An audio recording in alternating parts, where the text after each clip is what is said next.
The safety valve opens at a preset pressure to prevent the compressor tank from overpressurizing. If the pressure switch malfunctions, the compressor might not turn off once the tank is fully pressurized. In this case, the safety valve will open to release the excess pressure from the tank. Over time, the spring in the safety valve can weaken, causing the valve to open at a lower pressure than it should. Debris can foul the valve, causing it to leak. Replacing the safety valve is a repair that you can do yourself, and I'm going to show you how. Hi, I'm Mark Socha.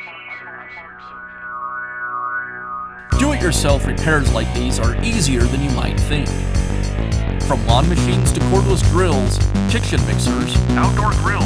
our how-to videos walk you through each repair from start to finish. So doing it yourself means never having to do it alone. Let's get started. Before making any repairs on your air compressor, be sure to unplug the cord and drain the air from the tank. I'll begin by removing the old safety valve from the pressure switch.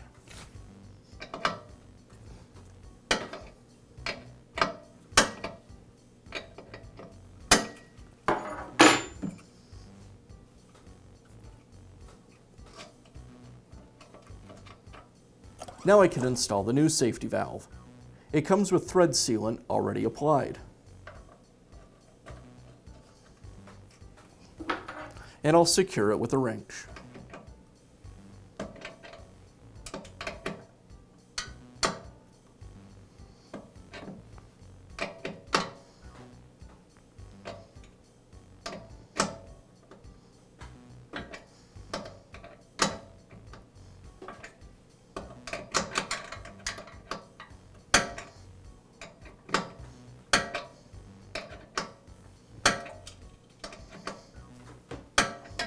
And that's all it takes to replace the safety valve on your air compressor. Be sure to check back often for new videos and expert advice. If you found this video helpful, give us a thumbs up And leave a comment.